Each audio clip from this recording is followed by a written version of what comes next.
It started out with a simple goal: make a complete, playable game in 1 month.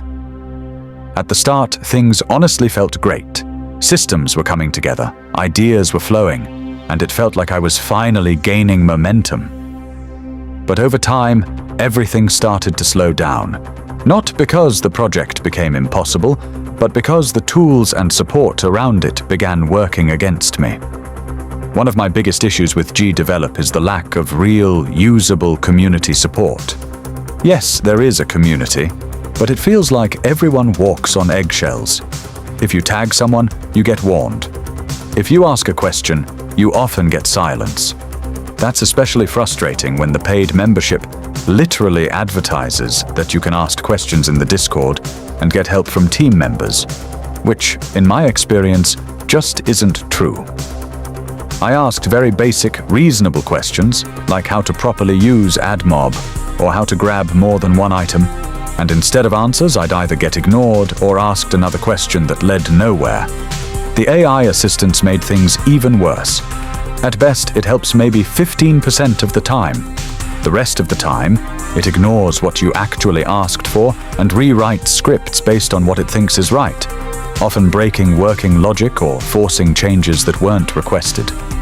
What really bothered me is that this behavior becomes more aggressive when you're low on tokens, which makes it feel less like a helpful tool and more like a push to spend more money.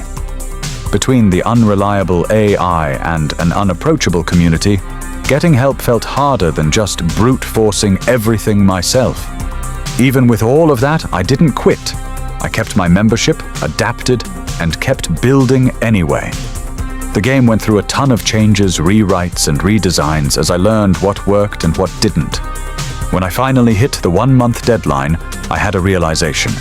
The goal itself was flawed. Yes, finishing a game in a month can be done, but why rush the process when game development is supposed to be creative and enjoyable? Speed doesn't automatically mean progress. I stopped treating the deadline as a failure point and instead saw the project for what it really was: a foundation. This game has a beginning, middle, and end, and it serves as the starting point for a new indie game series I actually care about. One thing I'm especially proud of is the fully destructive map system I managed to pull off in GDevelop. It's not perfect, and there are issues, but considering the limited time and constant friction, I'm genuinely happy with where it landed. I plan to release the game later this week, possibly even on Steam, and once that's done, I'll be shifting my focus to more serious long-term projects. I may keep GDevelop around solely to update this game, but moving forward, I wouldn't recommend it as a starting engine, especially for beginners.